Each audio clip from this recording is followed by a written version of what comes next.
Hello everyone, आप सभी लोगों का स्वागत है फ्रेंड टीचिंग परीक्षा के आज के इस वीडियो में, जिसमें देखिए फ्रेंड्स, अगर मैं आप लोगों से बात करूं हमारी अर्थ की, तो आप लोगों को पता है कि हमारी जो अर्थ है वो थोड़ी सी झुकी हुई है।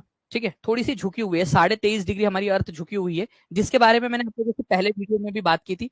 और मैंने आप लोगों से कहा था कि आपको आने वाले वीडियो के अंदर में मैं इसको पूरा डिटेल में समझाऊंगा और इसके ऊपर में बेस्ड क्वेश्चंस भी कराऊंगा आप लोगों को। तो इसका फर्क क्या पड़ता है, कैसे ये काम करता है, और हमारे जो सीजन्स है उसका इसके साथ क्या लेना देना है, उसके बारे में हम लोग बात करेंगे। देखिए फ्रेंड्स, इसको ना मैं जब भी मैं इसको समझाता हूँ, बच्चे बड़ी आसानी से समझ जाते हैं जब मैं इस रिप्रेजेंटेशन से समझाता हूँ, क्योंकि ये सबसे सिंपलेस्ट जो है वो तरीका है इसको समझने का। तो जो भी बच्चे नए हैं या जिन लोगों ने कभी नहीं पढ़ा है, ठीक है, वो इस समझ सकते हैं, और जो बच्चे जिन लोगों ने पढ़ा हुआ है वो रिवाइज कर लेंगे अच्छे से। ध्यान से देखिए आप लोग, अगर हम लोग बात करें हमारी अर्थ की, तो हमारी अर्थ इस तरह से होनी चाहिए थी, ऐसी होनी चाहिए थी हमारी अर्थ, बिल्कुल। ओके, इस तरीके से होनी चाहिए थी हमारी अर्थ। बट फ्रेंड्स, लाखों साल पहले कुछ तो भी यहाँ जोर से आकर टकराया होगा हमारी अर्थ से। अब एग्जैक्टली यही आके टकराया होगा नहीं, मैं जस्ट बता रहा हूँ कि कुछ आके टकराया होगा हमारी अर्थ से। और हमारी अर्थ जो कि पहले अपने ऑर्बिटल प्लेन से, ऑर्बिटल प्लेन का मतलब होता है वह एक जो है आपका ऑर्बिट, जिसके जिसके ऊपर में सूरज का चक्कर लगाती है पृथ्वी। तो ऑर्बिटल प्लेन, ठीक है, जिस जिस के ऊपर में हमारी पृथ्वी चक्कर लगाती है, उसके साथ में हमारा जो पृथ्वी का एक अक्ष था, जो मिडल लाइन थी जिसके अराउंड पृथ्वी गोल गोल घूमती है, उसके और ऑर्बिटल प्लेन के बीच में 90 डिग्री का एंगल बनता था पहले। 90 डिग्री का एंगल बनता था, ये याद रखना है आप लोगों ने। ओके,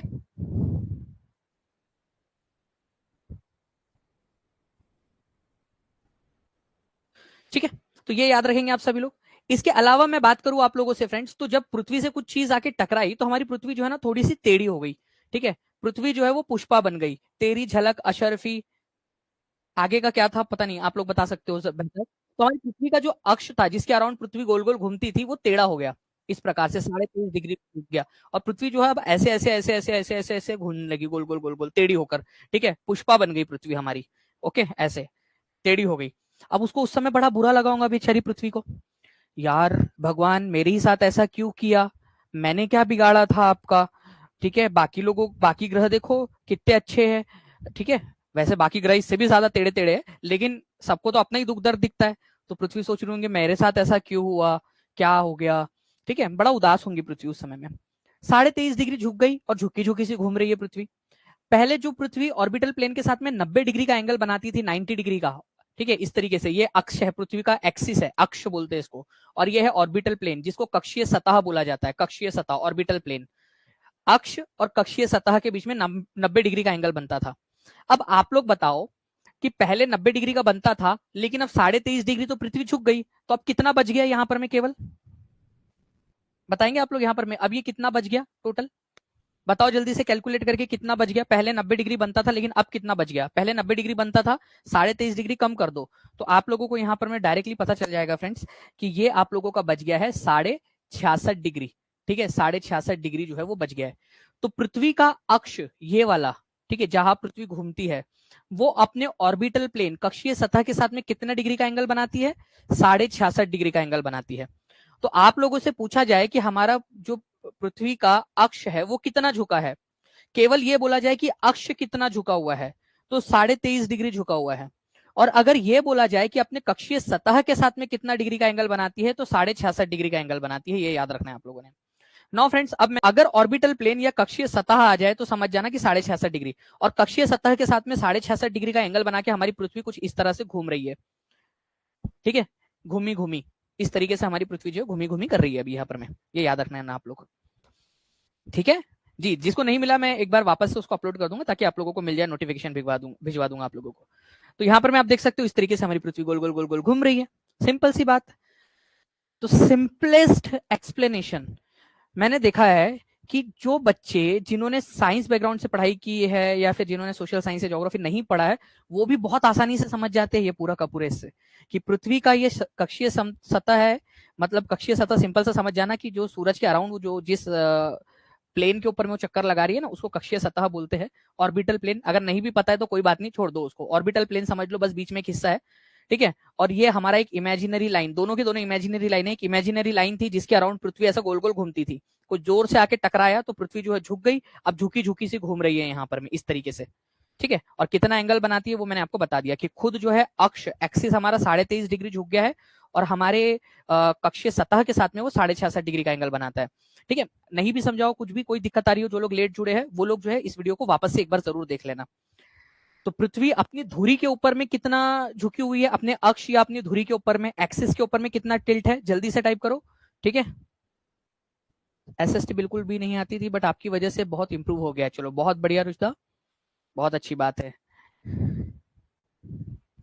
पूनम भारती जी देखिए, स्पेस के अंदर में ना लेफ्ट राइट नहीं होता, स्पेस के अंदर में ऊपर नीचे भी नहीं होता।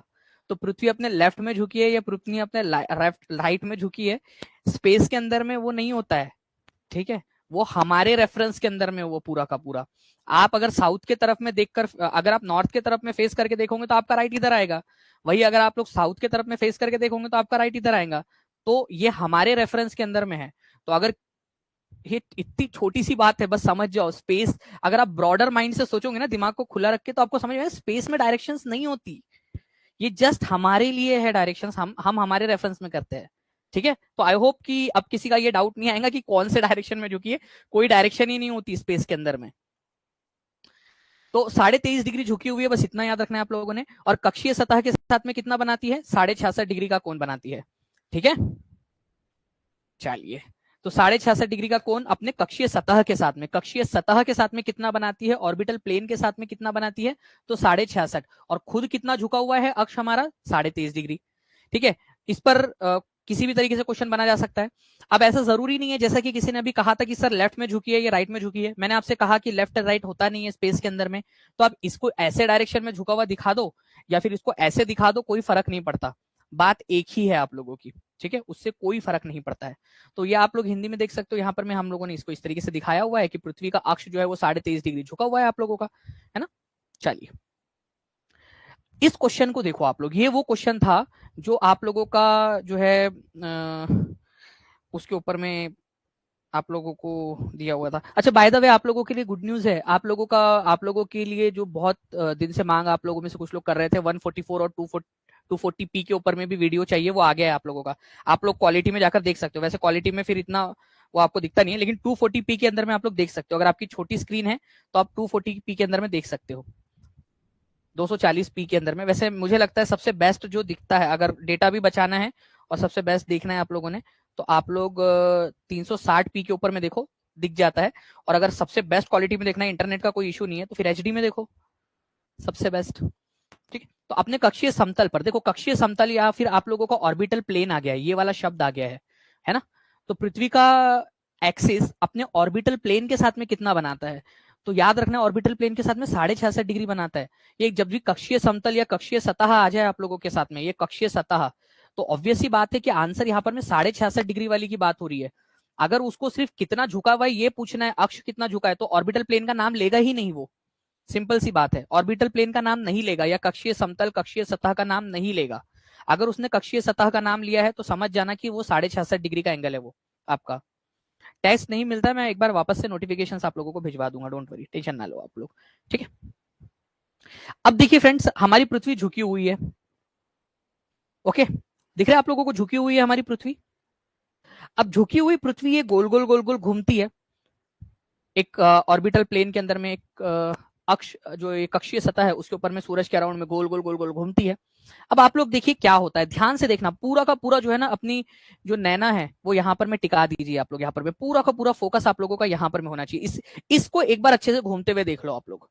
ठीक है, पूरा का पूरा ध्यान यहाँ पर में देख लिया आप लोग।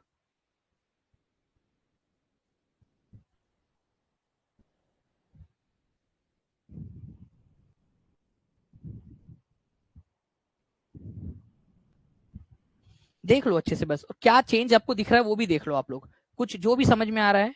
ठीक है, देखते जाओ यहाँ पर में, सबके कमेंट्स आ रहे, डोंट वरी, यहाँ पर में बस अब फिलहाल अच्छे से यहाँ पर में देखने पे और समझने में ध्यान दीजिए।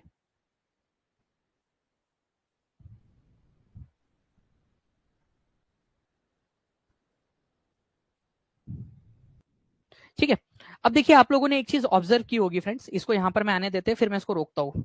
ठीक है, ध्यान से देखना आप लोग, जस्ट अ सेकेंड। ठीक है, आप लोग एक चीज देखिए, अभी आप लोग देख रहे होंगे कि जब ये इक्विनॉक्स मतलब कि यहाँ पर में है, तो पृथ्वी, ये जो आप लोगों का ये जो सूरज की सीधी रोशनी है वो कहां पर में पड़ रही है, सूरज की रोशनी जो है वो सीधी की सीधी इक्वेटर के ऊपर में पड़ रही है, बीच वाले लाइन के ऊपर में।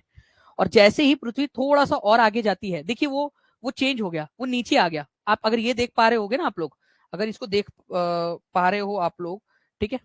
अरे भाई कहाँ चला गया ये, यहां पर में आप लोग देखिए, ये इसको देखना आप लोग ध्यान से, ये स्पॉट को अगर आप लोग ध्यान से देखोगे इस स्पॉट को, तो वो स्पॉट नीचे जाते हुए आप लोगों को दिखेगा। ये देखिए पहले बीच में था, अब नीचे जा रहा है। ओके, इसका मतलब यह है कि सूरज की रोशनी कहां पर में पड़ रही है, सीधी कहां पर में पड़ रही है, सूरज की रोशनी सीधी कहां पर में पड़ रही है। अलग अलग साल में अलग अलग मौसम होते हैं, और अलग अलग जगह पे अलग अलग समय के अंदर में जो है आप लोगों का अलग अलग जगह के ऊपर में सीधी रोशनी पड़ती है। इसका कारण क्या है ये मैं आप लोगों को बताता हूँ। इसका कारण है पृथ्वी का एक जगह पे एक साइड के अंदर में झुका हुआ होना। ठीक है, पृथ्वी जो है वो एक साइड के अंदर में झुकी हुई है 23.5 डिग्री, और वो झुकी हुई पोजीशन में ही सूरज के अराउंड चक्कर लगाती है। सूरज के अराउंड पृथ्वी जो है वो चक्कर लगा रही है, ये याद रखना है आप लोगों ने। और वो भी झुकी हुई पृथ्वी चक्कर लगा रही है। इससे क्या होता है आप लोगों का, इससे फर्क क्या पड़ता है, हमारे सीजन में चेंज कैसे आता है इससे, ये समझेंगे आप लोग। अब आप लोगों को एक चीज पता है, हमारा इक्वेटर मतलब कितना डिग्री, इक्वेटर मतलब कितना डिग्री होता है, ठीक है। मोहम्मद आतिफ जी, बिल्कुल मैं समझ रहा हूँ, ठीक है। बट अभी फिलहाल में जब मैं पढ़ा रहा हूँ तब तो आप पढ़ लीजिए अच्छे से, तब तो इधर कर लीजिए, कमेंट कमेंट कॉपी पेस्ट करोगे तो फिर तो जमेगा ही नहीं काम। ठीक है, 0 डिग्री इक्वेटर मतलब 0 डिग्री वाला आपका। ट्रॉपिक ऑफ कैंसर, कर्क रेखा जो है आप लोगों की वो 23.5 डिग्री नॉर्थ में है या साउथ में है, नॉर्थ में है, ये आप लोगों ने देखा हुआ था, 23.5 डिग्री नॉर्थ में है। ट्रॉपिक ऑफ कैप्रिकॉन या मकर रेखा जो है वो 23.5 डिग्री साउथ में है। अब आपको समझ में आएगा कि इसका महत्व क्या है, क्यों हमने ट्रॉपिक ऑफ कैंसर और ट्रॉपिक ऑफ कैप्रिकॉन को बनाया है। ठीक है, उसका महत्व क्या है ये आप लोगों को अब समझ में आएगा। आगे में देखते हैं। हमारी पृथ्वी झुकी हुई है, और झुकी हुई पृथ्वी गोल गोल घूमती है। तो क्या होता है, एक समय ऐसा आता है जब हमारी पृथ्वी का नॉर्थ पोल या उत्तरी जो गोलार्ध वाला जो हिस्सा है वो सूरज की तरफ में झुका हुआ होता है। ठीक है, उत्तरी गोलार्ध वाला हिस्सा सूरज की तरफ में झुका हुआ होता है। जैसे कि अभी आप लोगों का जब वो पृथ्वी वहां आएगी ना, तब मैं रोक दूंगा इसको, आप लोग देखना। ठीक है, आप लोग देखोगे कि केवल जो ऊपर वाला हिस्सा है, नॉर्दर्न हेमिस्फीयर, ये पृथ्वी का उत्तर की तरफ में झुका हुआ है। ये आप देख रहे हो, उत्तरी गोलार्ध वाला हिस्सा जो है वो सूरज की तरफ में झुका हुआ है, और जो दक्षिणी गोलार्ध वाला हिस्सा है वो सूरज के अवे में है ना। तो इसमें क्या होता है, इस समय में जब ये उत्तरी हिस्सा जो नॉर्थ वाला जो हेमिस्फीयर है ऊपर का, ऊपर वाला हिस्सा, ठीक है, वो जब झुका हुआ होता है सूरज की तरफ में, तो सूरज की जो किरणें हैं वो डायरेक्टली ट्रॉपिक ऑफ कैंसर के ऊपर में पड़ती है, कर्क रेखा के ऊपर में।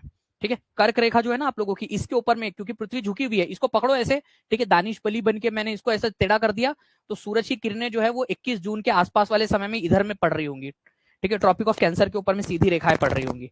जब ट्रॉपिक ऑफ कैंसर के ऊपर में सीधी रेखाएं पड़ रही होती है, तो उत्तरी गोलार्ध के अंदर में ज्यादा हीट, ज्यादा उष्मा जो है वो मिलती है, ज्यादा तीक्ष्णता होती है, उसके ज्यादा इंटेंसिटी होती है सूरज की रोशनी के अंदर में। ठीक है, क्योंकि ये हिस्सा सूरज की तरफ में झुका हुआ है, और पृथ्वी ऐसे ही जो है वो हमारी ऐसी पृथ्वी गोल गोल घूम रही है इस तरीके से। ठीक है, तो ये याद रखना है आप लोगों ने फ्रेंड्स कि ये देखिए पृथ्वी हमारी गोल गोल घूम रही है, आप देख रहे हो। तो उत्तर वाला जो हिस्सा है ना, वहां पर में सूरज की किरणें, ये यहां पर में आप देखिए, ये वाले हिस्से में कर्क रेखा के ऊपर में ज्यादा सीधी रेखा पड़ रही है, और जितनी ज्यादा सीधी रेखा पड़ती है सूरज की किरणों की, उतना ज्यादा उसके अंदर में हीट और इंटेंसिटी होती है, ये याद रखेंगे। तो क्या होता है फ्रेंड्स, स्पेशली 21 जून के आसपास में, जैसे जैसे 21 जून आता जाता है, तब तब क्या होता है, सूरज जो पृथ्वी का उत्तरी गोलार्ध है वो सूरज की तरफ में झुका हुआ होता है। स्पेशली 21 जून जो कि हमारे उत्तरी गोलार्ध में सबसे बड़ा दिन है, इसमें उत्तरी जो गोलार्ध है या उत्तरी ध्रुव जो है आपका, ये नॉर्थ पोल, ये सूरज की तरफ में झुका हुआ है। ठीक है, ये याद रखना है। और सूरज की जो किरणें हैं वो सीधी किसके ऊपर में पड़ रही है, Tropic of Cancer, Tropic of Cancer कर्क रेखा के ऊपर में पड़ रही है। कर्क रेखा मतलब 23.5 डिग्री नॉर्थ। और कर्क रेखा पर ही क्यों पड़ रही है, यहां पर में कर्क रेखा के ऊपर में ही इसलिए पड़ रही है फ्रेंड्स, क्योंकि कर्क रेखा आप लोगों को पता होना चाहिए 23.5 डिग्री का एंगल बनाती है, और हमारी पृथ्वी 23.5 डिग्री झुकी हुई है, इसी वजह से हमने कर्क रेखा को लिया हुआ है, या कर्क रेखा को हम लोग इतना इंपॉर्टेंस देते हैं, क्योंकि पृथ्वी हमारी 23.5 डिग्री झुकी हुई है। और मकर रेखा को भी इसीलिए इंपॉर्टेंस देते हैं क्योंकि पृथ्वी 23.5 डिग्री झुकी हुई है, और वो 23.5 डिग्री साउथ में है, वो मकर रेखा वाली लाइन आप लोगों की। तो ये याद रखेंगे आप लोग। इसके अलावा जो है फ्रेंड्स, आप लोगों को ये याद रखना है कि जो आर्कटिक सर्कल वाला इलाका है यहाँ पर में, 66.5 डिग्री नॉर्थ वाला जो इलाका है आप लोगों का, ओके, ये यहाँ पर में जो इलाका है ना 66.5 डिग्री नॉर्थ, आर्कटिक सर्कल या फिर उत्तरी ध्रुव व्रत जिसको कहा जाता है, मैंने आपसे कहा था कि रिवीजन करके आना है सभी लोगों ने। तो उत्तरी ध्रुव व्रत जो कि 66.5 डिग्री नॉर्थ में रहता है, वहां पर में 6 महीने का दिन होता है उस समय के आसपास में। ठीक है, 21 जून से 3 महीने पहले और 21 जून के 3 महीने बाद, मतलब उस 6 महीने के दरमियान जो है यहाँ पर में आपका कभी भी अंधेरा नहीं होता पूरा। क्योंकि आप लोग खुद देखिए, यहाँ पर में आप लोग ऑब्जर्व करोगे कि यहाँ पर में दिन, वहां पर में रात हो ही नहीं रही है। आप खुद देखिए, यहाँ पर में जूम करके अगर आपको देखना है या थोड़ा सा आप लोगों को देखना है तो गौर से देखोगे। हाँ, मैं देख पा रहा हूँ जैसे दिख रहा है यहाँ पर में। ठीक है, कि ये वाला जो हिस्सा है आपका उत्तरी गोलार्ध, वहां पर में रात हो ही नहीं रही है, दिन ही है। पूरी पृथ्वी गोल गोल घूम जा रही है, लेकिन फिर भी वहां रात नहीं हो रही है। ठीक है, तो ये याद रखेंगे आप लोग। 21 जून के पास में कौन सा वाला ध्रुव जो है सूरज की तरफ में झुका हुआ होता है, मेरे को कमेंट करके बताओ एक बार। उत्तरी ध्रुव जो है वो सूरज की तरफ में झुका हुआ होता है। ठीक है, नॉर्दर्न हेमिस्फीयर या फिर नॉर्दर्न पोल जो है वो सूरज की तरफ में झुका हुआ होता है। सूरज की किरणें उस समय में कौन से रेखा के ऊपर में सीधी पड़ रही होती है? ठीक है, सूरज के किरणें जो है वो सीधी की सीधी ट्रॉपिक ऑफ कैंसर, कर्क रेखा के ऊपर में पड़ रही होती है 21 जून के समय में। और इसी वजह से उत्तरी गोलार्ध में इक्वेटर के ऊपर में जितना भी हिस्सा है वहां पर में सबसे लंबा दिन होता है। तो ये आपने देखा होगा कि 21 जून को उत्तरी गोलार्ध में, मतलब इक्वेटर के ऊपर वाला जितना भी हिस्सा है, हम भी इक्वेटर के ऊपर में ही रहते हैं, हमारा भारत है ना, तो 21 जून को हमारे यहाँ पर में क्या होता है, उत्तरी गोलार्ध में सबसे बड़ा दिन होता है, सबसे बड़ा वाला दिन। ठीक है, तो ये याद रखेंगे आप लोग। तो लॉन्गेस्ट डे जो है इस समय में यहाँ पर में आपका ऑब्जर्व होता है इस उत्तरी गोलार्ध के अंदर में, और छोटी रातें होती है। ठीक है, इसका मतलब ये है क्या कि दिन जो है वो लेट गुजरता है और रात जल्दी जल्दी गुजर जाती है, इसका ये मतलब नहीं है। मतलब इसका ये है कि सूरज की जो रोशनी रहती है वो ज्यादा लंबे समय तक रहती है। आपने ये चीज देखी होंगी कि 21 जून को आपका सूरज जो है वो 4:30 बजे ही निकल जाता है, और शाम में 7:30 बजे तक, 8 बजे तक सूरज की हल्की हल्की सी रोशनी रहती है। तो दिन की इंटेंसिटी, मतलब कि जो डे लाइट है वो कितना लंबा समय तक रहता है, और रात जो है बहुत कम समय के लिए अंधेरा रहता है आप लोगों का, मतलब 8 बजे से लेकर सुबह के 4 बजे तक बस। उसके बाद में थोड़ा थोड़ा सूरज की रोशनी आप लोगों की निकलना स्टार्ट हो जाती है। तो सबसे लंबा दिन उत्तरी गोलार्ध के अंदर में 21 जून को रहता है, और उसी के हिसाब से, ठीक है, सबसे छोटी रात का कौन से तारीख को होती है, अगर ये क्वेश्चन आ जाए तो उत्तरी गोलार्ध में सबसे छोटी रात कब होती है? ऑब्वियस सी बात है, सबसे बड़ा दिन अगर ये है तो उसी दिन सबसे छोटी रात भी होंगी 21 जून को ही, सब हमारे उत्तरी गोलार्ध में सबसे छोटी रात। तो सबसे बड़ा दिन और सबसे छोटी रात उत्तरी गोलार्ध के अंदर में 21 जून को होता है। ओके, इसी को आप लोग जो है टेक्निकल टर्म में समर सोल्सिटाइस या फिर उत्तर अयनांत कहते हैं। उत्तर अयनांत, क्योंकि उत्तरी ध्रुव जो है सूरज की तरफ में झुका हुआ है, तो इसको समर सोल्सिटाइस या फिर उत्तर अयनांत कहते हैं। समर सोल्सिटाइस इसलिए क्योंकि उत्तरी गोलार्ध में उस समय में समर का सीजन चल रहा होता है। समर मतलब गर्मी का मौसम चल रहा होता है, और हिंदी में इसको उत्तर अयनांत इसलिए कहते हैं क्योंकि उत्तरी गोलार्ध या उत्तरी ध्रुव जो है वो सूरज की तरफ में झुका हुआ है। तो समर सोल्सिटाइज या उत्तर अयनांत कौन सी तारीख को होता है आप लोगों का? 21 जून को होता है, ये याद रखेंगे आप लोग। मैं क्वेश्चन के थ्रू भी आप लोगों को प्रैक्टिस कराऊंगा, आप डोंट वरी, और हर बार इसको रिवाइज कराऊंगा जैसे जैसे जैसे जैसे जैसे हम लोग यहाँ पर में, ठीक है, जैसे जैसे हम लोग यहाँ पर में आगे बढ़ेंगे वैसे वैसे करते जाएंगे। अब यहाँ चाहूंगा ध्यान से देखिए, what is true regarding events happened on 21 जून। 21 जून को क्या होता है, ध्यान से देखिए। 21 जून को क्या सही है, जिन लोगों को समझ में आ गया है वो लोग आंसर करते जाएंगे, और जिनको नहीं समझा मैं वापस से समझाऊंगा सारी चीजें आप लोगों को। ध्यान से देखिए फ्रेंड्स, सूरज जो है वो डायरेक्टली ट्रॉपिक ऑफ कैप्रिकॉर्न, मकर रेखा के ऊपर में पड़ता है ऐसा बोल रहा है। गलत बात, क्योंकि आपको पता है कि ये वाला सही नहीं है। कहां पर में पड़ता है, फिर आप लोग बताओ आंसर। अगर ये गलत है तो फिर कहां पड़ता है, ये आप लोग आंसर करके बताओगे। सूरज की किरणें जो है वो ट्रॉपिक ऑफ कैप्रिकॉर्न के ऊपर में नहीं, ट्रॉपिक ऑफ कैंसर, कर्क रेखा के ऊपर में सीधी पड़ रही होती है, 23.5 डिग्री नॉर्थ के ऊपर में, है ना। तो इसी वजह से ये गलत है पहला वाला। दूसरा वाला, पूरे दुनिया में इक्वल डे और इक्वल नाइट होता है। गलत बात, इक्वल डे और इक्वल नाइट नहीं होता है। इक्वल डे और इक्वल नाइट जो इक्विनॉक्स के समय में होता है। यहाँ पर में क्या होता है आप लोगों का कि उत्तरी गोलार्ध में जो नदन हेमिस्फीयर है, जहां पर में हमारा भारत भी है, इक्वेटर के ऊपर वाला भाग, वहां पर में आप लोगों का सबसे लंबा दिन होता है और छोटी रात होती है। इक्वल डे और इक्वल नाइट नहीं होता 21 जून को, ठीक है। तो ये भी याद रखेंगे आप लोग, ये भी गलत है आपका। North pole is incline toward the sun, उत्तरी जो ध्रुव है वो सूरज की तरफ में झुका हुआ होता है, बिल्कुल सही बात है। आप देखिए, ये है नॉर्थ पोल आप लोगों का, ये है साउथ पोल, ठीक है, साउथ पोल। तो साउथ पोल सूरज की तरफ में नहीं झुका है, नॉर्थ पोल सूरज की तरफ में झुका हुआ है, तो ये बिल्कुल सही है आपका। लॉन्गेस्ट डे होता है साउथ ऑफ इक्वेटर में, इक्वेटर के साउथ में बोल रहा है लॉन्गेस्ट डे होता है, गलत बात। इक्वेटर के नॉर्थ में सबसे लंबा दिन होता है, इधर साइड में, ये उत्तरी गोलार्ध के अंदर में, इसी वजह से ये वाला पॉइंट गलत है, ठीक है। ये याद रखना था आप लोगों ने। तो आंसर जो है आप लोगों का ये होगा आपका ऑप्शन नंबर सी। वो डायरेक्टली ट्रॉपिक ऑफ कैप्रिकॉर्न के ऊपर में नहीं, कैंसर के ऊपर में, ट्रॉपिक ऑफ कैंसर के ऊपर में पड़ता है, इसी वजह से पहला वाला पॉइंट गलत है। दूसरा वाला पॉइंट क्यों गलत है? इक्वल डे और नाइट नहीं होते, उत्तरी गोलार्ध के अंदर में सबसे बड़ा दिन होता है और छोटी रातें होती है, इस वजह से दूसरा वाला गलत है। और लास्ट वाला इसलिए गलत है क्योंकि लॉन्गेस्ट डे होता है southern of south of equator के अंदर में, इक्वेटर के साउथ के अंदर में जो है वो सबसे लंबा दिन नहीं होता, इक्वेटर के नॉर्थ में सबसे लंबा दिन होता है उत्तरी गोलार्ध के अंदर में। ओके चलिए नाउ फ्रेंड्स, अब हम लोग बात करते हैं आप लोगों का दूसरा वाला सिचुएशन जो बन सकती है। एक तो सिचुएशन मैंने आपको बताई जब सूरज इस तरीके की कंडीशन में हो, आपका नॉर्थ हेमिस्फीयर जो उत्तरी गोलार्ध है वो सूरज की तरफ में झुका हुआ हो। लेकिन एक कंडीशन ये भी तो बन सकती है कि दक्षिणी गोलार्ध जो है वो सूरज की तरफ में झुका हुआ हो सकता है कि नहीं हो सकता है, हाँ या ना? ठीक है, हो सकता है ना यहाँ पर में। ये रुमाना परवीन बोली सर फजूल के लोगों के चक्कर में वक्त बर्बाद ना करें। रुमाना परवीन जी आप भी फजूल की ही बातें कर रहे हो, जब टीचर जो करा रहा है ना तो वो टीचर को पता है कि कब क्या बात करनी है करके, तो आप फिजूल की बातें करके फिजूल का कमेंट करके फिजूल की बातें आप खुद भी कर रहे हो, तो चुपचाप से इधर में आ जाओ।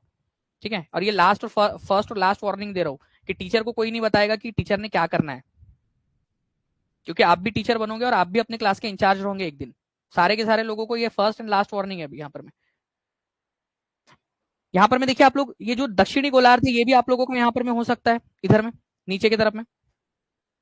तो ये देखिए जो दक्षिणी गोलार्ध आप लोगों का इधर में है उसमें क्या स्थिति बन सकती है यहाँ पर में, देखिए आप लोग ध्यान से समझना। आप लोग जो दक्षिणी गोलार्ध है सदर्न हेमिस्फीयर है, जब पृथ्वी आपका करीब जो है फ्रेंड्स यहाँ पर में 22 दिसंबर की जो समय आता है, कभी 21 तारीख को आता है कभी 22 दिसंबर को आता है, वो डिपेंड करता है कि वो फरवरी में 29 दिन थे या 28 दिन थे। ठीक है, तो 21-22 दिसंबर के समय में क्या होता है कि जो पृथ्वी घूमते घूमते ऐसे स्थिति में पहुंच जाती है जब सूरज की सीधी किरणें कहां पड़ती है आप लोगों की, ट्रॉपिक ऑफ कैप्रिकॉन के ऊपर में, मकर रेखा के ऊपर में सीधी की सीधी रेखाएं पड़ रही होती है।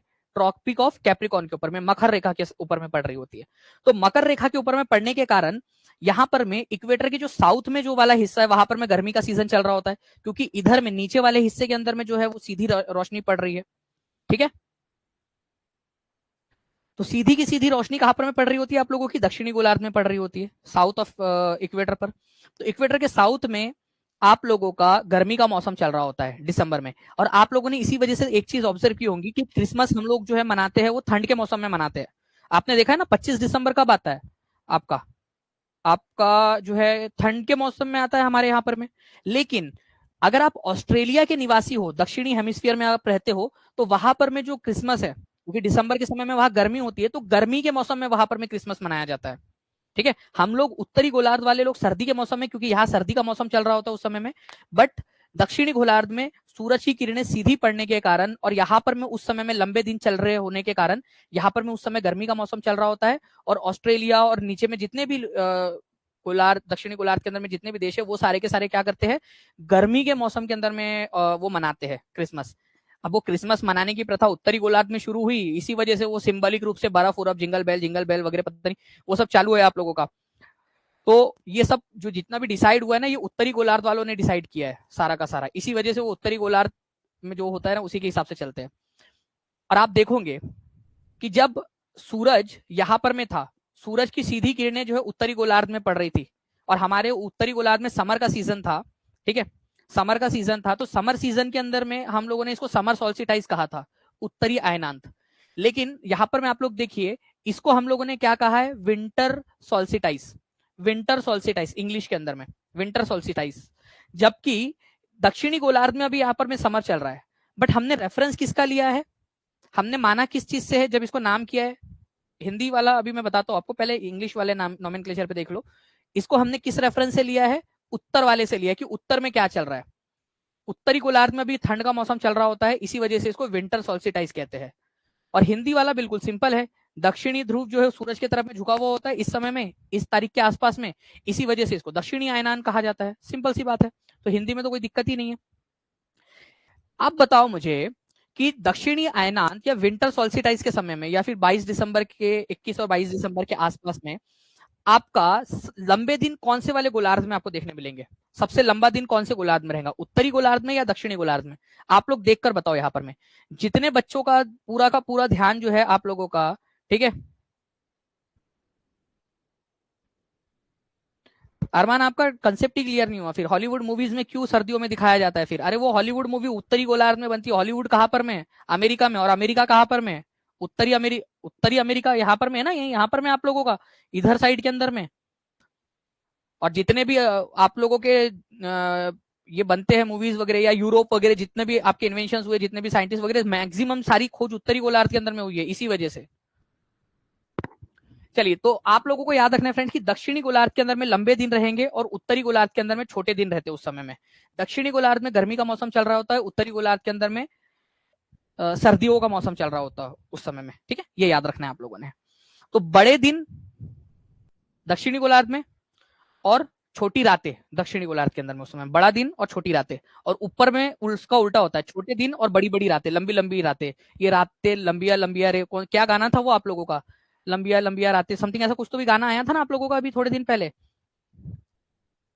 जी बिल्कुल, ये एग्जैक्टली वही है दिव्या कश्यप जी। DSSB के अंदर में आपका आप देखना इसी में से क्वेश्चन आएगा, मैं आपको गारंटी दे रहा हूं कि इसी में से आपका क्वेश्चन बनेगा सारा का सारा DSSB के अंदर में भी। तो ये याद रखेंगे आप लोग कि यहां पर में रात लंबी लंबी होती है आप लोगों की उत्तरी गोलार्ध के अंदर में दिसंबर के आसपास में। नाउ अब ऐसा भी समय आता है कि कोई भी ध्रुव जो है वो सूरज की तरफ में नहीं झुका हुआ होता है।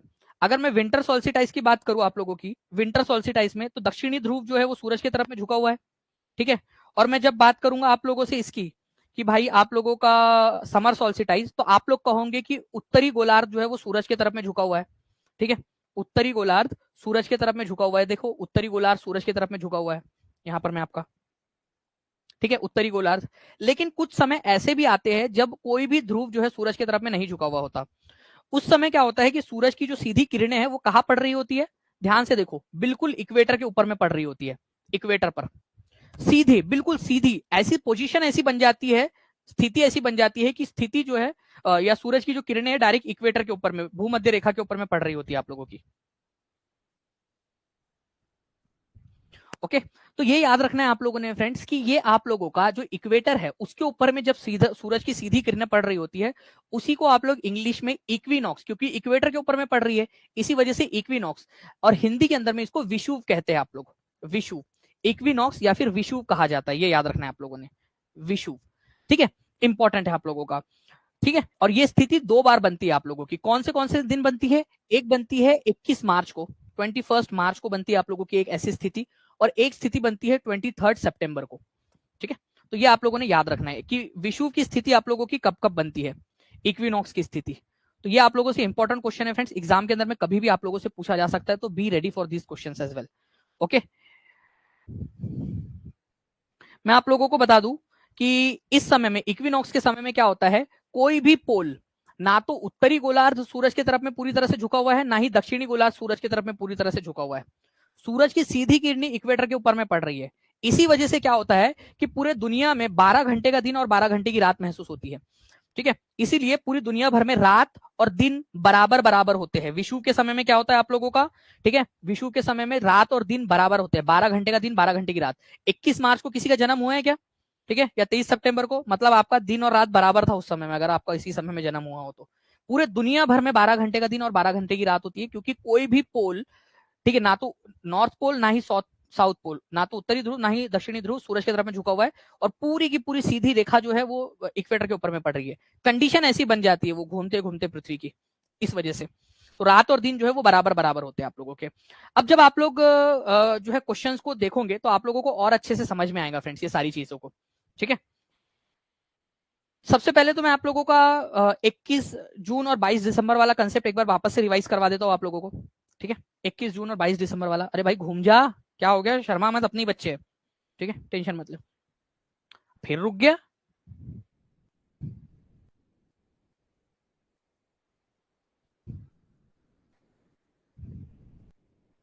जा, जी ले अपनी जिंदगी, नहीं जा रहा, वो मुजोर है। ठीक है, नहीं जा रहा, आ जाओ इधर, ऐसे ही देख लेते हैं।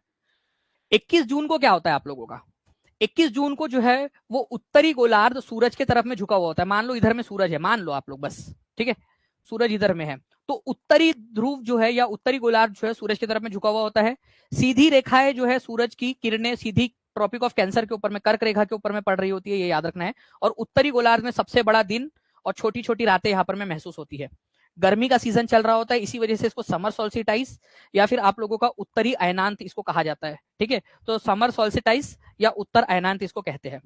इसका उल्टा अगर मैं यहां पर मैं लू आप लोगों से, ठीक है, जब सूरज की किरणें ट्रॉपिक ऑफ कैप्रिकॉन के ऊपर में, मकर रेखा के ऊपर में पड़ रही होती है, उस समय में क्या होता है, दक्षिणी ध्रुव जो है वो सूरज के ऊपर में झुका हुआ होता है, सूरज की सीधी किरणें मकर रेखा दक्षिणी ध्रुव के अंदर में पड़ रही होती है, इधर में गर्मी का मौसम होता है, ठीक है, और उत्तरी गोलार्ध में इस समय ठंड का मौसम होता है।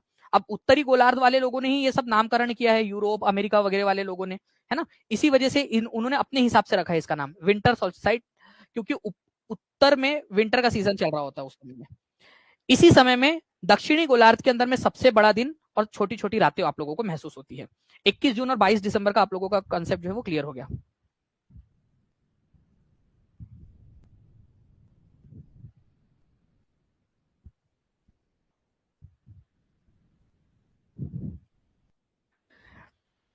देखिए यहां पर मैं आप लोग एक चीज ऑब्जर्व कर रहे हो कि ये जो आप लोगों का यहां पर में ये वाला हिस्सा है आपका ट्रॉपिक ऑफ या आर्कटिक सर्कल वाला जो हिस्सा है आप लोगों का, आर्कटिक सर्कल वाला हिस्सा यहां पर में आपका 6 महीने का दिन रहेगा, ठीक है, इस समय काल के अंदर में जब उत्तरी अयनान चल रहा होगा, ठीक है, 21 जून के 3 महीना पहले और 3 महीने बाद वाला जो समय काल है उसके अंदर में 6 महीने यहाँ पर में दिन रहेगा।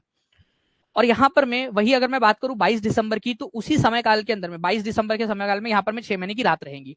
अब किसी ने यहाँ पर मैं पूछा है कि सर कोई ऐसी कंट्री का नाम बताइए जहां पर में मतलब ये 6 महीने का दिन 6 महीने की रात रहती है। आप मुझे बताओ एक चीज, क्या ऐसी कोई कंट्री हो सकती है जो 6 महीने का दिन पूरा झेल ले और 6 महीने की रात झेल ले? मतलब वहां इंसान रह सकते हैं क्या? ये बताओ आप लोग मुझे अपने दिमाग से सोचकर, ठीक है, ऐसा कुछ हो सकता है क्या कोई कंट्री? तो वहां नहीं, नॉर्वे भी नहीं। नॉर्वे जो है आप लोगों को मैं बता दूं, नॉर्वे के अंदर में कभी कभी रात में सूरज दिखने की घटनाएं होती है, जस्ट बिकॉज क्योंकि वही स्थिति ये उत्तरी जब ये आपका समर सॉल्स्टिस चल रहा होता है उस समय की बात है। कोई कंट्री या हमारे लोग, इंसान लोग ये स्थिति नहीं झेल सकते कि 6 महीना दिन दिन दिन रहे और 6 महीना रात रात रात रहे। तो ऐसा कोई कंट्री या फिर आप लोगों से कहूं मैं कि जहां पर में ह्यूमन बस्ती है ऐसी, ठीक है, ह्यूमन बस्ती रहती हो वहां पर में ऐसा नहीं झेला जा सकता है। इसी वजह से आप लोग देखोगे कि ये जो हिस्सा है जहां पर में ये 6 महीने का दिन 6 महीने की रात होती है, उस स्थिति वो वाला इलाका खाली है, ठीक है, या फिर ऐसे प्राणी रहते हैं जो उसको झेल सकते हैं, ठीक है, जिनको आदत है, ये याद रखना है आप लोगों ने। उसके अलावा यहाँ पर में भी आप लोग देखोगे दक्षिणी गोलार्ध के पास में यहाँ पर में आपका अंटार्कटिका है। अंटार्कटिका के बारे में भी आप लोगों ने सुना होगा कि अंटार्कटिका पूरी तरह से निर्जन है, ठीक है, कोई वहां पर में नहीं रहता, ठीक है, कोई भी वहां पर में नहीं रहता, ठीक, कोई वहां पर में नहीं रहता, पूरी तरह से खाली आइलैंड है आपका कॉन्टिनेंट है, महाद्वीप है पूरा अंटार्कटिका, लेकिन पूरी तरह से खाली, जीरो जनसंख्या है उसकी, कोई नहीं रहता वहां पर में। रूस का जो हिस्सा पड़ता है वहां, रूस का हिस्सा पड़ता है वहां आर्कटिक ओशन के पास में, ठीक है, लेकिन वहां लोग नहीं रहते, ये याद रखना है आप लोगों ने, लोग नहीं रहते वहां पर में, ठीक है, ओके। चलिए नया परवीन इधर आ जाओ, नहीं तो अदरवाइज बाकी सारे लोग जो है ना वो आप ही के साथ में इधर उधर घूम जाएंगे। हाँ वो टुंड्रा टैगा वाला कंसेप्ट आगे मैं आपको बताऊंगा जब वो पढ़ेंगे हम लोग उसमें। इस क्वेश्चन को देखो आप लोग, ऋतुएं निम्नलिखित कारणों में से किस कारण से होती है? होती है कभी समर का सीजन, कभी ठंड का मौसम, ठीक है, कभी गर्मी का मौसम। जो अभी मैंने आपको बताया कि हमारी पृथ्वी जो है वो सूरज के अराउंड घूम रही है, और वो भी कैसी घूम रही है, झुकी झुकी सी। जो हिस्सा सूरज के सामने की तरफ में झुका हुआ होता है उधर साइड में गर्मी होती है, और जो हिस्सा सूरज के सामने में झुका हुआ नहीं होता उधर में ठंड का मौसम चल रहा होता है। तो पृथ्वी का झुका हुआ होना और झुकी हुई स्थिति में सूरज के अराउंड परिक्रमण करना, सूरज के अराउंड जो है वो रिवोल्यूशन करना, रिवोल्यूशन ये याद रखेंगे आप लोग, रिवोल्यूशन, ठीक है, करना। इस प्रक्रिया को इसी प्रक्रिया के कारण ऋतुएं चेंज होती है। अगर ये स्थिति नहीं होती तो ऋतुएं चेंज नहीं होती, मौसम में परिवर्तन नहीं आते, और मौसम में परिवर्तन नहीं आता तो बारिश नहीं होती, और बारिश नहीं होती तो ना तो पेड़ पौधे होते हो ना ही आप होते। और इसी वजह से मैंने एक चीज आप लोगों से कही थी यहाँ पर मैं, ठीक है, जो चीज के लिए मैंने ये बात कही थी आप लोगों से, क्योंकि मैं बिना मतलब के जब आप लोगों के काम की नहीं तो वो बात मैं कहता नहीं इसमें। मैंने कहा था कि पृथ्वी जो है वो ये उस समय सोच रही होंगी कि यार भगवान मेरे साथ आपने ऐसा क्यों किया, मेरे को 23.5 डिग्री क्यों झुका दिया ऐसा, ठीक है, मेरे को पुष्पराज क्यों बना दिया आपने, मैं अच्छी खासी तो घूम रही थी, मैंने क्या बिगाड़ा था आपका, मैंने तो कोई गलत काम भी नहीं किया। बट पृथ्वी को उस समय नहीं पता होगा कि भाई उसके लिए भगवान ने उसके लिए और अच्छा सोचा हुआ है। अगर वो नहीं झुकी हुई होती तो उसके ऊपर में जीवन नहीं आ पाता कभी भी, क्योंकि ऋतुएं चेंज नहीं होती, मौसम चेंज नहीं होता, ना तो बारिश होती, मौसम हमेशा एक जैसा रहता। तो वही वाली बात है कि अभी हो सकता है आप लोगों को कोई चीज आपको अच्छी ना लग रही हो, ठीक है, या जिस तरीके से मैं आप लोगों को एक फ्लो लेके जा रहा हूं वो आप लोगों की समझ के बाहर हो, लेकिन आप ये चीज आप मान लीजिए, अपने मन के अंदर में गांठ मान के रख लीजिए कि जब दानिश सर ने कहा है आप लोगों को इस तरीके से करना है तो वो फ्यूचरिस्टिक सोच के कहा है, बिल्कुल जैसा यहां पर मैं आप लोगों का इसके साथ में हुआ था। उस समय नहीं समझ आता, जब रिजल्ट आता है ना तब समझ में आता है कि वो क्यों किया गया था करके। ओके, चलिए। तो ये याद रखना है आप सभी लोगों ने कि पृथ्वी जो है वो झुकी हुई है, और झुकी हुई पृथ्वी गोल गोल घूम गोल घूम रही है, इसी वजह से मौसम में परिवर्तन आता है। और इसी वजह से मौसम में परिवर्तन आने के कारण वर्षा, बारिश, ठंडी, गर्मी ये होती है, और इसी वजह से जीवन संभव हो पाया है पृथ्वी के ऊपर में। अब तक कोई ग्रह दूसरा नहीं मिला है जहां पर में जीवन संभव है। तो आंसर इसका ऑप्शन नंबर 4 होगा आपका। ओके, चलिए। नाउ फ्रेंड्स, नेक्स्ट क्वेश्चन है आपका, नॉर्थ पोल कौन से तारीख को सूरज की तरफ में बिल्कुल झुका हुआ होता है अच्छे से, ये बताएंगे आप सभी लोग।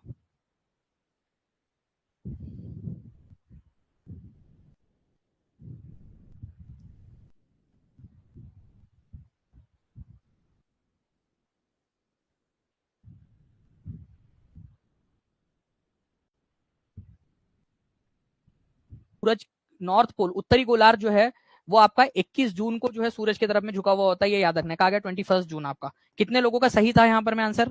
21 जून। समझ में आ गया अब आप लोगों को? अब आप लोगों के कंसेप्ट क्लियर हो गए होंगे, आगे में और अच्छे से क्लियर होते जाएंगे आप लोगों के कंसेप्ट। अब इस क्वेश्चन का आंसर करो सारे के सारे लोग, और मेरे को एक्सप्लेनेशन चाहिए आप लोगों से हर एक चीज का। अब आपको पूरे के पूरे, इवन जो गलत है आपका, ठीक है, वो आप लोग बता दोगे अच्छे से। जी शंभू भारती जी। हाँ, सारे स्टूडेंट है शंभू जी।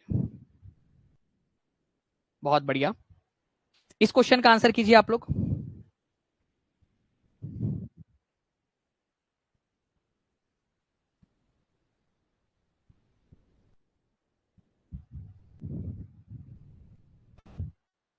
और मुझे अब पूरा भरोसा है कि मैक्सिमम स्टूडेंट्स जिन्होंने पूरा ध्यान से ये लेक्चर देखा है, वो सारे ऑप्शंस को एलिमिनेट भी करके बता पाएंगे कि क्यों गलत है।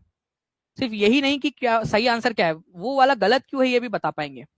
पहला वाला, 21 जून को आपका ट्रॉपिक ऑफ कैंसर कैप्रिकॉन के ऊपर में पड़ता है क्या सूरज की किरणें? ठीक है, मकर रेखा के ऊपर में नहीं, कर्क रेखा के ऊपर में पड़ती है। तो आंसर यहां पर में ये ट्रॉपिक ऑफ कैंसर होना चाहिए था, ना कि कर्क रेखा, ना कि कैप्रिकॉन। तो ये बिल्कुल गलत है आपका।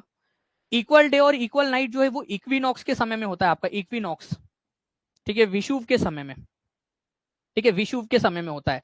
और वो विषुव कब आते हैं आप लोगों के? विषुव आते हैं आप लोगों के 21 मार्च, 21 मार्च। ठीक है, और 23 सितंबर। ठीक है, ये याद रखना है आप लोगों ने। लॉन्गेस्ट डे जो है वो साउथ ऑफ इक्वेटर नहीं, north of equator, north equator के नॉर्थ में, या नॉर्थ जो उत्तरी गोलार्ध है वहां पर में सबसे बड़ा दिन होता है। साउथ ऑफ इक्वेटर में तो 22 दिसंबर को सबसे बड़ा दिन होता है ना? तो कितना आसानी से समझ गए आप लोग। तो जो बच्चा ध्यान से देखेगा, पूरा का पूरा फोकस यहां पर में रखेगा, उसका फायदा होगा जिंदगी में। तो answer is option number C. बताइए इस क्वेश्चन का आंसर।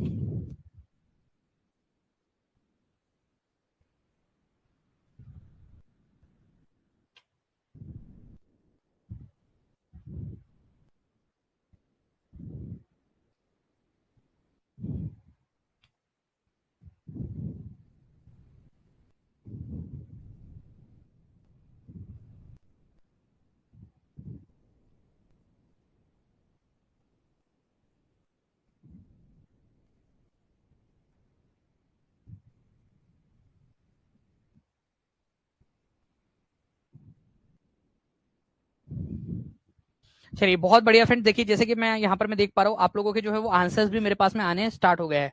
ठीक है, तो बहुत अच्छी बात है, ऐसे ही आप लोग आंसर्स करते रहेंगे फ्रेंड्स, आप लोगों का बहुत अच्छे से हो जाएगा। ठीक है, देखिए अगर मैं बात करूं आप लोगों से फ्रेंड्स कि कौन से दिन जो है वो सन जो है वो कैप्रिकॉन के ऊपर में, मकर रेखा के ऊपर में पड़ता है, तो 22 दिसंबर यहाँ पर में जो आंसर आप लोगों का दिया है उसके अनुसार। 21 जून को डायरेक्टली वो पड़ता है आप लोगों का कहां पर में? 21 जून को पड़ता है आप लोगों का, ठीक है, आपके कर्क रेखा के ऊपर में। और 21 मार्च और 23 सितंबर को वो डायरेक्टली इक्वेटर के ऊपर में पड़ रहा होता है। What is true regarding equinox? Equinox के रिगार्डिंग कौन सा वाला बात सही है?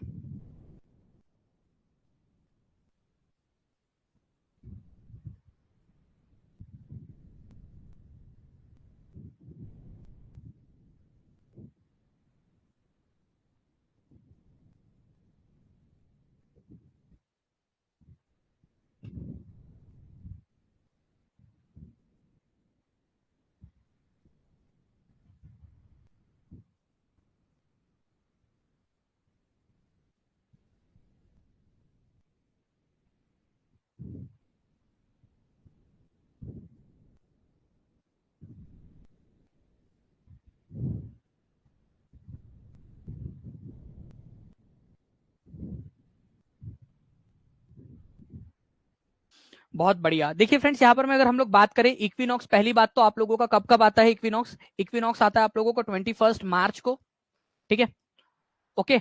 और एक आता है 23 सितंबर को, ठीक है, 23 सितंबर को। इस समय क्या होता है कि सूरज की जो किरणें हैं वो सीधी सीधी आप लोगों की किसके ऊपर में पड़ रही होती है? इक्वेटर के ऊपर में। इक्वेटर के ऊपर में, भूमध्य रेखा या विषुवत वृत्त के ऊपर में पड़ रही होती है। तो परपेंडिकुलर ट्रॉपिक ऑफ कैंसर पर पड़ रही है, ये तो आंसर होगा नहीं आप लोगों का। शॉर्टेस्ट नाइट या लॉन्गेस्ट नाइट वाला कंसेप्ट है ही नहीं। क्यों नहीं है? क्योंकि पूरे दुनिया भर के अंदर में क्या होता है, दिन और रात बराबर होते हैं, तो ये वाला आंसर तो हो ही नहीं सकता आप लोगों का। और ये भी नहीं हो सकता 23 जून वाला। तो आंसर क्या होगा? None of the pole is tilted toward the sun. कोई भी पोल जो है वो सूरज के तरफ में झुका हुआ नहीं होता है इस दिन। मैं आप लोगों को थोड़ा सा इसके बारे में और बताना चाहूंगा यहाँ पर मैं, ठीक है। इक्विनॉक्स जो होता है आप लोगों का, ये वाला देखिए इक्विनॉक्स, ना तो आपका नॉर्थ पोल झुका हुआ है ना तो साउथ पोल झुका हुआ है, बिल्कुल सूरज की सीधी किरणें जो है कहां पर में पड़ रही होती है? आपकी इक्वेटर के ऊपर में। यहाँ पर में भी, अब आपको दिखाई नहीं दे रहा होगा, ये सब पीछे से हम लोग देख रहे हैं, लेकिन यहाँ पर में भी वही स्थिति बनती है। कोई भी आप लोगों का एक भी, ठीक है, एक भी जो है आपका वो पोल सूरज की तरफ में नहीं झुका हुआ होता है। और सूरज की सीधी किरणें जो है आप लोगों की कहां पर में पड़ रही होती है? सूरज की सीधी किरणें जो है आप लोगों की पड़ रही होती है आपके इक्वेटर के ऊपर में, ठीक है। अब मैं आपको एक चीज यहाँ पर मैं बस एक्स्ट्रा बताना चाहूंगा। दो आपके विषु होते हैं, 21 मार्च वाला, ठीक है, 21 मार्च, और एक होता है 23, ठीक है, सितंबर का, ठीक है, 23 सितंबर। एक चीज बस आप लोग थोड़ी सी याद रखना इसके अंदर में, या फिर एक अलग पेज ही ले लेते हैं हम लोग यहाँ पर में ना, डोंट वरी, एक अलग पेज ले लेते हैं यहाँ पर में। अरे ये क्या हरकत है? 21, ठीक है, और 23, जल्दी बताओ क्या है ये? 21 मार्च, ठीक है, और 23 सितंबर। ये याद रखना है आप लोगों ने, 21 मार्च और 21 सितंबर। 21 मार्च जो होता है ना फ्रेंड्स आप लोगों का, ठीक है, इसको क्या कहा जाता है आप लोगों का? इसको वर्नल इक्विनॉक्स कहते हैं, वर्नल। मैं आप लोगों को बता देता हूं यहाँ पर में, वर्नल, वर्नल, वर्नल इक्विनॉक्स, या इसको वसंत, वसंत विषुव भी कहते हैं आप लोग, वसंत विषुव, वसंत विषुव, ठीक है। और वही अगर मैं बात करूं आप लोगों से सितंबर वाले की, तो इसको ऑटोमन, ऑटोमन, ठीक है, इक्विनॉक्स, इक्विनॉक्स, या फिर इसको आप लोग क्या कहते हैं? शरद विषुव। सितंबर में है ना, इसीलिए याद रख लेना, शरद, शरद विषुव इसको कहा जाता है। ये एक्स्ट्रा पॉइंट बता रहा हूं आप लोगों का, ठीक है। ये आप लोगों के एससीईआरटी या एनसीईआरटी के अंदर में नहीं दिया है, लेकिन कभी अगर मान लो आपसे हाई लेवल पूछ लिया जाए तो आप लोगों को पता होना चाहिए। पता होना चाहिए कि नहीं होना चाहिए? ठीक है, पता होना चाहिए कि नहीं होना चाहिए? आप लोगों को पता होना चाहिए ना। तो यहाँ पर मैंने आप लोगों को बता दिया। ऑटम के अंदर में होता है आप लोगों का, शरद ऋतु के अंदर में पतझड़ का मौसम होता है, इसी वजह से जो है फ्रेंड्स आप लोग इसको शरद इक्विनॉक्स बोलते हैं 23 सितंबर वाले को। और जो 21 मार्च को होता है उसको वसंत, वसंत ऋतु चल रही होती है उस समय में, तो वर्नल इक्विनॉक्स या फिर वसंत विषुव इसको कहा जाता है। सिंपल सी बात है, कोई इसमें टेंशन वाली बात नहीं है। मैं आप लोगों को ट्रिक बता दे रहा हूँ, स से सितंबर होता है तो श से शरद भी होता है आप लोगों को, तो हिंदी वालों का तो काम जम गया आप लोगों का, ठीक है। इस तरीके से याद रख लेना आप लोग। तो एक, अगर एक भी आप एलिमिनेट कर पाए तो आप लोग काम चला लोगे उसके अंदर में। वर्नल इक्विनॉक्स और ऑटम इक्विनॉक्स आपको याद रखना पड़ेगा। ऑटम का सीजन क्या होता है आप लोगों का? जो इंग्लिश वाले बच्चे, जो इंग्लिश मीडियम से पढ़ते हैं, उन लोगों को ऑटम का मतलब तो पता ही होना चाहिए, ऑटोमनल या ऑटम जिसको आप लोग कहते हो, पतझड़ का मौसम। मार्च में पतझड़ का मौसम आता है क्या आप लोगों का? वो तो सूखा सूखा सा मौसम आता है। पत्तियां कब गिरती है आप लोगों की? ठंड के मौसम के अंदर में आप लोगों को पता है पत्तियां गिरना स्टार्ट होती है, पतझड़ का जो मौसम होता है आपका, तो वो आप लोगों का है बेसिकली 23 सितंबर। तो ऑटम सीजन, ये आप लोग थोड़ा सा याद रख लेना इसको। ऐसे थोड़ा सा कर लोगे ना आप लोग, तो वहां पर मैं आप लोगों को याद हो जाएगा। एग्जाम के अंदर में आपको ऑप्शन एलिमिनेट करने में आप लोगों को आसानी होगी, ठीक है। एग्जाम में ऑप्शन को एलिमिनेट करने में आप लोगों की आसानी होगी। आप लोगों को थोड़ा थोड़ा करते जाना है, और क्या दिक्कत है? कोई दिक्कत वाली बात ही नहीं है उसके अंदर में। और कोई क्वेश्चन है हमारे बच्चे पे, वो भी देख लेते हैं हम लोग यहाँ पर में। इस क्वेश्चन को देखो आप लोग, पुराना वाला जो लेक्चर था आपका, पिछला वाला लेक्चर, उसके ऊपर में आधारित एक क्वेश्चन, देखते कितने लोग कर पाते हैं इसको। जिस भी बच्चे ने अच्छे से लेक्चर देखा है और तीनों लेक्चर को देखा है, ये तीसरा पार्ट है, तीनों लेक्चर देखा उसका हो जाएगा। और मैं आप लोगों से जब ये धीरे धीरे पढ़ा रहा हूं ना, तो ये चीज समझ जाना, ये आपके लिए है, आपके खुद के लिए है। आपका जब एग्जाम में अच्छे से कंसेप्ट के साथ में पेपर क्लियर होगा ना, तब आप लोगों को याद आएंगी ये चीज। याद हो गया सर, आपने एक्सप्लेन चलो बहुत बढ़िया प्रिया सिंह, याद हो गया आपको, बहुत अच्छी बात है।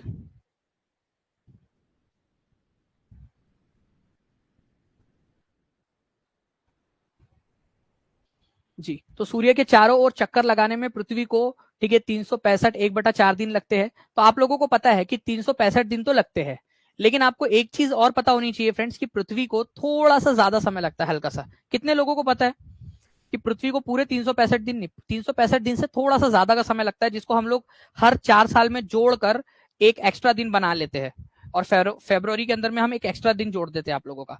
तो याद रखेंगे आप सभी लोग कि 365 और 1/4 डे या फिर जो है 0.25 डे एक्स्ट्रा लगता है, जो हम हर 4 साल में फेब्रुवरी के अंदर में एडजस्ट कर देते हैं आप लोगों को, है ना। लीप ईयर जिसको कहा जाता है, जिस साल में फरवरी के अंदर में 29 दिन होते हैं, 28 के बदले 29 दिन होते हैं, लीप ईयर कहा जाता है उसको। तो ये बिल्कुल सही है कि सूरज के चारों ओर चक्कर लगाने में पृथ्वी को 365 से थोड़ा सा ज्यादा समय लगता है। पृथ्वी की जो धुरी है वो एक काल्पनिक रेखा है, जो अपने कक्षीय समतल के साथ में 23.5 डिग्री का कोण बनाती है। वही वाली चीज कक्षीय समतल के साथ में कितना डिग्री का जोन बनाती है? कक्षीय समतल के साथ में जो धुरी है, पृथ्वी का जो एक्सिस है, वो अपने कक्षीय सतह के साथ में, समतल के साथ में कितना डिग्री का एंगल बनाता है? यहाँ पर में इसके साथ में कितना एंगल बनाता है? तो उसके साथ में वो 66.5 डिग्री का बनाता है। अपने आप में वो 23.5 डिग्री झुका है, लेकिन 66.5 डिग्री का समय वो बनाता है। ये याद रखना है आप लोगों ने। तो आंसर ये वाला गलत होगा। यहाँ पर में क्या आना चाहिए था आप लोगों का? 66.5 डिग्री आना चाहिए था। ठीक है, 66.5 डिग्री, क्योंकि यहाँ पर में आप लोगों का कक्षीय तल या कक्षीय सतह भी आप लोगों का दिया हुआ है। ठीक है, इस तरीके से। तो ये इंपॉर्टेंट वाला पॉइंट है आप लोगों का, जो आप लोगों ने ध्यान में रखना है। ठीक है, चलिए, तो आंसर जो है आप लोगों का होगा केवल पहला वाला करेक्ट है, ओनली 1 इज करेक्ट। बाकी आप लोगों को मैंने समझाया था कि कक्षीय सतह के साथ में कितना डिग्री का एंगल बनाता है, तो वो आप लोग याद रखोगे। कि पूरा का पूरा आपको बताया था अच्छे से। इस तरीके से पृथ्वी हमारी जो है वो गोल गोल घूम रही है, तिरछी तिरछी सी, टेढ़ी टेढ़ी सी। ठीक है,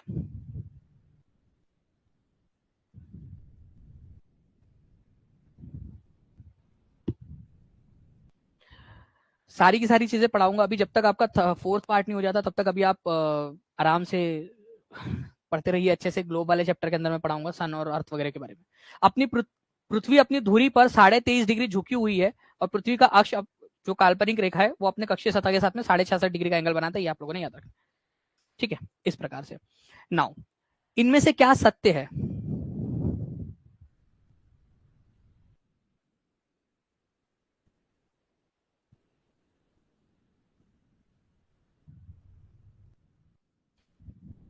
झा साहब उसके बारे में भी बात करेंगे। पॉलिटी आप लोगों का आएगा पेपर के अंदर में, और पॉलिटी पढ़ना पढ़ाना बहुत बड़ी बात नहीं है। ठीक है, पॉलिटी सबसे इजी अगर आप लोगों का कोई सब्जेक्ट है तो पॉलिटी है। मैंने आपसे पहले भी कहा था, मेरे को मेरे फ्लो के हिसाब से पढ़ाने दो। ठीक है, और आप लोगों में से मैक्सिमम लोग जो है वो यही चाहते हैं कि सर आप अपने हिसाब से पढ़ाइए। कुछ लोग जो है वो बाकी लोगों का नुकसान करने के पीछे पड़े होंगे, तो उन लोगों का ध्यान रखना पड़ेगा फिर। क्योंकि मैंने आपसे बार बार कहा है कि मैं आपको आपके एग्जाम क्लियर करने की, आपको अच्छे से पूरा कंटेंट क्लियर करवा के देने की जिम्मेदारी मेरी है। अगर आप पढ़ना चाहते हो तो, बस पढ़ना चाहते हो मेरे हिसाब से तो। ऋतु परिवर्तन रोटेशन का परिणाम है। ठीक है, रोटेशन, रोटेशन का मतलब क्या होता है? रोटेशन और रिवॉल्यूशन में क्या फर्क है? बात की गहराई को समझना, इसी वजह से क्वेश्चन लिया है। जिन भी लोगों ने सी आंसर लगाया है ना, उन लोगों के लिए बात को समझो आप लोग। रोटेशन का मतलब होता है ये, ठीक है, परिक्रमा करना। मैं परिक्रमा अपनी खुद घूम रहा हूँ यहाँ पर, मैं गोल गोल रानी, इतना इतना पानी, गोल गोल रानी, इतना इतना पानी, ये रोटेशन हो गया। और एक होता है रिवॉल्यूशन, चक्कर लगाना। ठीक है, जैसे मान लीजिए कि कोई एक लड़का है 17-18 साल का, वो आपकी गली में चक्कर लगा रहा है बार बार बार बार, आपके पापा को नमस्ते कर रहा है, आपके चाचा जी को नमस्ते कर रहा है। वो रिवॉल्यूशन, बार बार आपके चक्कर लगा रहा है आपके घर के आसपास में। समझ जाना कुछ तो भी मामला गड़बड़ है करके। उस उम्र में होता है, तो वो रिवॉल्व कर रहा है आपके अराउंड में बार बार बार बार, वो रिवॉल्यूशन होता है। तो रोटेशन और रिवॉल्यूशन में फर्क है। रोटेशन मतलब खुद का चक्कर लगाना। ठीक है, रोटेशन। तो ऋतु परिवर्तन खुद के चक्कर लगाने के कारण होती है, या सूरज का रिवॉल्यूशन करने के कारण होती है? आप बताओ। पृथ्वी खुद का चक्कर लगाती है, इस वजह से ऋतुओं में परिवर्तन आता है, या सूरज का चक्कर लगाती है, इस वजह से ऋतुओं में परिवर्तन आता है? रिवॉल्यूशन के कारण आता है, ना कि रोटेशन के कारण। वो इंग्लिश में, हिंदी में भी आप लोगों को रोटेशन जानबूझ के दिया था, ताकि अगर एग्जामिनर आप लोगों के साथ ऐसा करे तो आप लोग थोड़ा सा ध्यान रखें। ठीक है, रिवॉल्यूशन के कारण होता है, ये याद रखना है आप लोगों ने। ओके, रिवॉल्यूशन के कारण, ये भी याद रखना है आप लोगों ने। इसके अलावा पृथ्वी अपनी धुरी पृथ्वी की धुरी अपने कक्षीय समतल के साथ में 66.5 डिग्री का कोण बनाती है। तो बिल्कुल सही बात है, पृथ्वी की जो धुरी है वो कक्षीय समतल के साथ में 66.5 डिग्री का कोण बनाती है, ये बिल्कुल सही है दूसरा वाला आप लोगों का। तो आंसर आप लोगों का होगा ऑप्शन नंबर बी, है कि नहीं? सिंपल, सिंपल डिंपल, बिल्कुल एकदम सिंपल, बहुत ज्यादा सिंपल, कोई भी आप लोगों को यहाँ पर में दिक्कत नहीं आनी चाहिए आई होप इस क्वेश्चन के अंदर में। तो ठीक है, कोई भी दिक्कत नहीं आएंगी आप लोगों को। बाकी इसके अलावा जो है फ्रेंड्स, आप लोगों का पिछले वाले लेक्चर्स को भी आप लोगों ने देखना जरूरी है, ठीक है। क्वेश्चन पेपर बाइलिंगुअल होगा आपका। अब आ जाइए आप लोग यहाँ पर में, ठीक है। नेक्स्ट क्वेश्चन की तरफ में कहा गया भाई, नेक्स्ट क्वेश्चन ये वाला। मैंने आप लोगों को पिछले लेक्चर के अंदर में हीट जोन के बारे में बताया था, समशीतोष्ण क्षेत्र, घर्षण क्षेत्र। घर्षण क्षेत्र गलत है यहाँ पर में, ठीक है, ये आपका ट्रांसलेशन गलत है। घर्षण क्षेत्र, फ्रिजिड जोन, क्या कहते हैं इसको?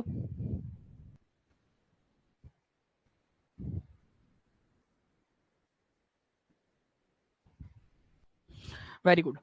तो देखिए यहाँ पर मैंने आप लोगों से पहला क्या बोला, टॉरिड जोन। टॉरिड जोन को आप लोग क्या बोलते हो हिंदी में? उष्ण कटिबंधीय, उष्ण कटिबंधीय, ठीक है, उष्ण कटिबंधीय बोला जाता है इसको, ठीक है। यहाँ पर में क्या होता है, बहुत अधिक तापमान होता है टॉरिड जोन के अंदर में, सबसे ज्यादा तापमान यहीं पे होता है, उष्ण कटिबंधीय जोन, ये हाल आप लोगों का टॉरिड जोन। यहाँ पर में सबसे ज्यादा गर्मी पड़ती है, पिछले लेक्चर में पढ़ाया था आप लोगों को मैंने, ठीक है।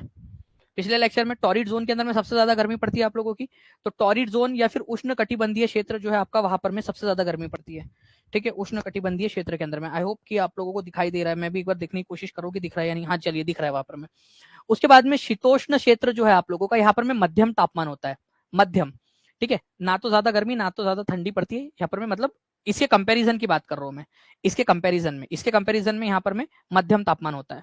वही फ्रिजिड जोन की अगर मैं बात करूं आप लोगों से, ठीक है, जिसको शीत कटिबंध क्षेत्र बोला जाता है, शीत कटिबंध, शीत कटिबंध, हिंदी में कितना खतरनाक सा नाम है, ऐसा लग रहा है कि किसी को बंदी बना लिया आप लोगों ने, ठीक है। शीत कटिबंध क्षेत्र ये वाला, यहाँ सबसे ज्यादा ठंडी पड़ती है सबसे कम गर्मी पड़ती है, ओके। तो बहुत कम तापमान होता है यहाँ पर में, शीत कटिबंध, नाम ही इतना खतरनाक सा है, शीत कटिबंधीय है ये, ठीक है, शीत कटिबंधीय क्षेत्र, बहुत कम तापमान। तो यहाँ पर मैं आप लोग देख सकते हो, ये मैंने आप लोगों के रिवीजन के